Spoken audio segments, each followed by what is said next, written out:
Morning students, आज मैं अपनी नई वीडियो लेके आया हूँ और ये वीडियो क्लास 10th की हिस्ट्री का चैप्टर नंबर 1 है जो हिस्ट्री से लिया गया है।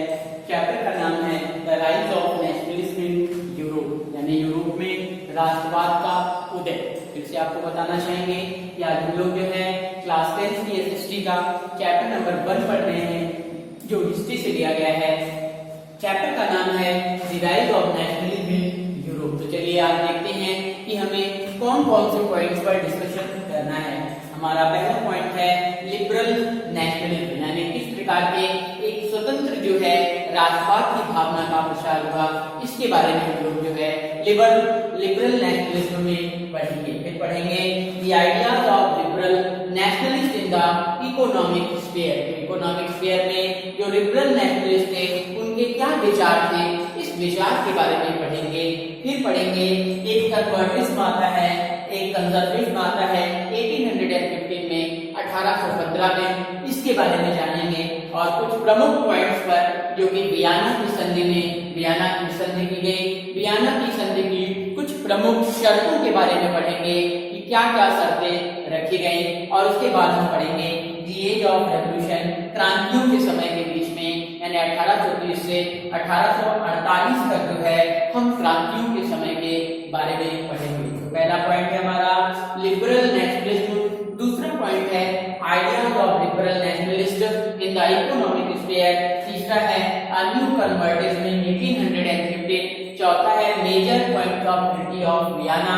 और अगला पॉइंट है द एज ऑफ रेवोल्यूशन। तो चलिए सबसे पहले हम लोग जो है लिबरल नेशनलिज्म पर बात करेंगे। तो देखेंगे कि एक नया मिडिल क्लास यहाँ पर निकलकर आ चुका था और देखेंगे तो वो फ्रीडम चाहता था, वो इक्वालिटी चाहता था।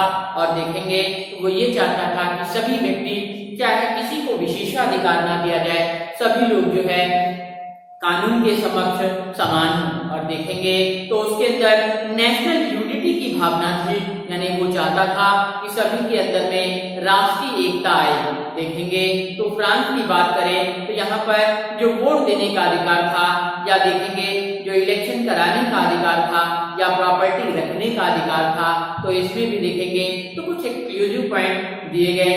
जो मेंस थे जिनके पास प्रॉपर्टीज नहीं होती थी, जो वुमेन्स थे जिनके पास प्रॉपर्टी नहीं होती थी, उन्हें वोट देने के अधिकार से वंचित किया गया है। देखेंगे तो कहा जा सकता है कि यहाँ पर एक चीज ये निकल कर आई कि उस समय में वही व्यक्ति वोट देता था जो टैक्स यानी कि कर दे पाता था।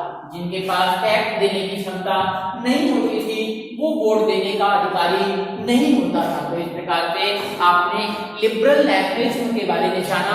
आगे हम लोग जानेंगे कि क्या विचार थे इनके। विचार पर बात करेंगे तो देखेंगे कि अगर इकोनॉमिक फील्ड की बात करें तो इकोनॉमिक फील्ड यानी कि आपके आर्थिक क्षेत्र में कई प्रकार के जो है वो परिवर्तन देखने को मिले। देखेंगे तो इट स्टूड फॉर फ्रीडम और market and the evolution of state imposed restriction on the movement of goods and capital. यानी कि बताना चाहेंगे तो ये जो है ये चाहते थे कि जो मार्केट है, जो बाजार है, वो पूरे तरीके से स्वतंत्र हैं और जो राज्यों के द्वारा कर लगाए गए हैं वस्तुओं पर और वस्तुओं के साथ साथ और भी अन्य चीजों पर, इसे समाप्त करने की बात इनके द्वारा कही गई। साथ ही साथ देखेंगे तो यहाँ पर एक नया कमर्शियल क्लास निकल कर आया और जो पॉलिसी थी वो अलग अलग थी। यानी देखेंगे तो अलग अलग करेंसीज, अलग अलग रेट स्टैंडर्ड की पॉलिसी थी। तो इसे ये कहा गया कि ये जो है एक तरीके से बाधा है, सभी जगह एक जैसे स्टैंडर्ड लागू किए जाए, यानी सभी के लिए समान स्टैंडर्ड की बात यहाँ पर कही गई। साथ ही साथ जो लिबरल नेशनलिज्म था वो आगे चलकर बहुत ज्यादा मजबूत हुआ, इसे ज़ोल्वरीन नाम दिया गया।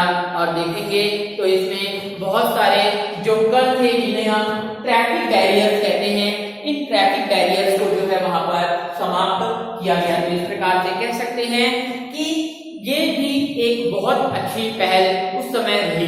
साथ ही साथ देखेंगे तो रेलवे नेटवर्क को और ज्यादा मजबूत किया गया ताकि कम से कम लागत पर जो है आसानी से वस्तुओं को पहुंचाया जा सके। तो देखेंगे तो ये भी जो है एक नेशनल यूनिफिकेशन यूनिफिकेशन में एक बहुत बड़ी सीढ़ी के रूप में काम किया इसने। तो देखेंगे तो कुल मिलाकर हमने 4 पॉइंट पढ़ा, जो 4 पॉइंट इकोनॉमिक स्फीयर के माध्यम से काफी ज्यादा मजबूत थे। आगे हम लोग जो है एक नए एक्ट के बारे में, एक नए कन्वर्टिज्म के बारे में पढ़ेंगे। किस प्रकार का कन्वर्टिज्म हुआ आपका 1850 में देखेंगे। तो नेपोलियन जो है 1815 में पराजित हुआ। आप देखेंगे तो जो यूरोपियन गवर्नमेंट थी उसने कन्वर्टिज्म को फॉलो किया और जो कंजर्वेटिव्स थे देखेंगे तो उन्होंने एक पारंपरिक संस्थानों का निर्माण किया, एक ऐसे स्टेट और सोसाइटी का निर्माण किया जिसमें जो चर्च थे या जो अन्य लोग थे वो पूरे तरीके से प्रिजर्व यानी कि सुरक्षित रखे गए। साथ ही साथ जो यूरोपियन पावर थी जैसे ब्रिटेन थे, रशिया थे, क्रोएशिया थे, ऑस्ट्रिया थे, वो जो है उन सभी ने मिलकर नेपोलियन को हराया। और देखेंगे तो जो कांग्रेस थी उसने या जो कांग्रेस के होस्ट थे जिनका नाम था चांसलर ड्यूक मेटरनिच, उन्होंने वियना की संधि की बात की। तो वियना की संधि जो होती है वो 1815 में होती है, 1850 में होती है, यानी नेपोलियन बोनापार्ट जो है वाटरलू के युद्ध में 1815 में हार जाता है। क्वेश्चन पूछा जाता है कि वाटरलू का युद्ध कब हुआ, तो बताना पड़ेगा कि 1815 में। और कौन हारा, तो देखेंगे तो नेपोलियन बोनापार्ट जो है 1850 में वाटरलू के युद्ध में हार जाता है। आगे हम देखेंगे वियना की संधि भी 1815 में होती है। तो चलिए देखते हैं कि वियना की संधि के प्रमुख पॉइंट क्या हैं। तो देखेंगे पहला है जो बार्बन डायनेस्टी था, देखेंगे कि बार्बन dynasty which had been deposed during the French Revolution was restored to power, यानी बार्बन डायनेस्टी को फिर से सत्ता दी गई। अगर हम फ्रांस की बात करें तो फ्रांस में जो अपनी टेरिटरीज को जो है वो कह सकते हैं कि एक तरीके से उसने लॉस की थी, उसको जो है नेपोलियन के समय में जब्त कर लिया गया था, उसे देखेंगे तो वापस मिल गई। साथ ही साथ देखेंगे तो यहाँ पर एक सीरीज स्टार्ट हुई जिसमें देखेंगे तो जो फ्रांस था ताकि अपना आगे चलकर एक्सपेंशन ना कर सके, यानी इसके एक्सपेंशन पर रोक लगा दिया गया। साथ ही साथ जो क्रोएशिया था उसे इंपॉर्टेंस दिया गया, उसे बहुत ज्यादा महत्व दिया गया और क्रोएशिया देखेंगे तो उसको जो है नॉर्थ इटली की कमान दे दी गई। साथ ही साथ जितने भी जर्मन फेडरेशन थे, जर्मन फेडरेशन में कुल 39 स्टेट थे, वहां पे देखेंगे तो उन स्टेट को फिर से सेटअप किया गया जिसको जो है नेपोलियन ने अभी तक टच नहीं किया था। इसके अलावा पूर्वी रशिया की बात करें जिसमें पोलैंड था, क्रोएशिया था, सैक्सोनी था, उसे एक पोर्शन दे दिया गया। प्रमुख जो है इंटेंशन कांग्रेस का रहा कि जो मोनार्की थी उसे रिस्टोर किया जाए और नेपोलियन का जो सिस्टम था उसे उखाड़ कर फेंक दिया जाए। तो इस प्रकार से देखेंगे तो वियना की संधि में ये सारी चीजें निकलकर आई। आगे हम देखेंगे कि एज ऑफ रेवोल्यूशन यानी क्रांतियों के समय पर बात करेंगे तो इसे 1830 से 1848 के बीच का जो समय है वो क्रांतियों का समय है। देखेंगे तो इस समय अलग अलग क्षेत्रों में जिसमें इटालियन है, जर्मन स्टेट है, ओटोमन एम्पायर है, आयरलैंड है, पोलैंड है, देखेंगे तो यहाँ पर अलग अलग प्रकार की गतिविधियां हुई।